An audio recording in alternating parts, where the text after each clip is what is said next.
ধারা থেকে আমাদেরকে সরলে হবে না। আমাকে যদি আমার গুরু ড্রেন পরিষ্কার করার কাজ দেন, সেটা যদি আমি করি, ওতেই আমার ভগবানকে লাভ হয়ে যাবে। আমার গুরু যদি আমাকে রান্না করার ডিউটি দেন, ওটাতে লাভ করলে, ওটা যদি আমি করি, ওটাতেই আমার ভগবান লাভ হবে।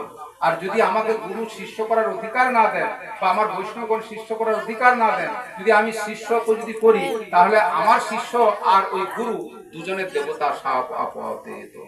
এই জন্য বলছেন স্নেহাদ্বা লভতো বাপি যোগ গৃহ্ণয়া দীক্ষয়া তস্মিন সশিষ্য দেবতা সাপ আপাতে হরি ভক্তি বিলাস। গোপাল ভট্ট গোস্বামী কথা বলছেন। তাহলে দেখুন, যেখানে ষড় গোস্বামীর মধ্যে অন্যতম, আর মহাপ্রভু সমস্ত বিচারধারাটা ষড় গোস্বামীর কাছে দিয়েছেন যে গৌড়ীয় বৈষ্ণব অভিধান তৈরি করো, গৌড়ীয় বৈষ্ণব ইতিহাস তৈরি করো, কোন কোন আচরণ হবে গুরু, এবং শিষ্য কোন কোন আচরণের দ্বারা তিনি গুরুর কাছে শরণাশ্রয় গ্রহণ করতে পারবেন, তবে সেই শিক্ষার দ্বারা ভগবত প্রাপ্তি লাভ হবে। অর্থাৎ মূল ধারা থেকে সরে গেলে তার সব শেষ।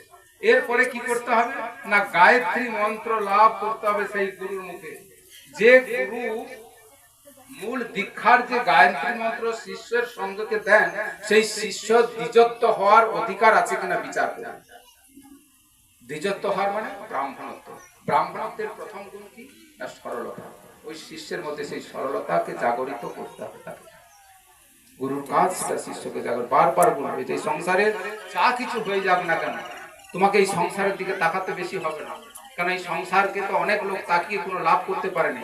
সংসারের ক্ষতিটা সব থেকে বড় ক্ষতি নয়, তুমি যে গুরুর কাছ থেকে প্রাপ্ত হয়েছো, এই মন্ত্রটাকে যদি তোমার একদিন ছুটে যায়, এটা সব থেকে বেশি ক্ষতি হবে।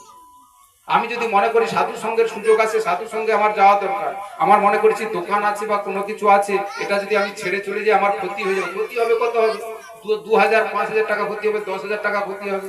কিন্তু সাধু সঙ্গের প্রভাবে তোমার ভাগ্যটা বদলে যাবে।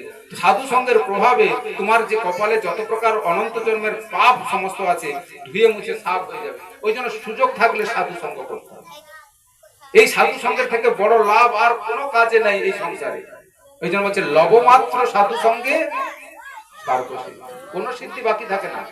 যে অষ্টাদশ সিদ্ধি আছে না, শ্রীধরকে চেয়েছিলেন অষ্টাদশ সিদ্ধি, মহাপ্রভু দিতে চেয়েছিলেন।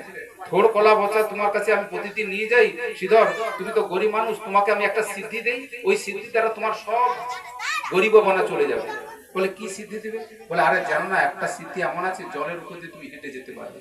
তাহলে কালকে যদি জলের উপর দিয়ে হেঁটে যাও, তাহলে তোমাকে সবাই ভগবান পূজা করতে আসবে, প্রণামী চড়াবে, তাহলে তোমার সংসারে আর অভাব থাকবে না। শ্রীধর বলে বাবা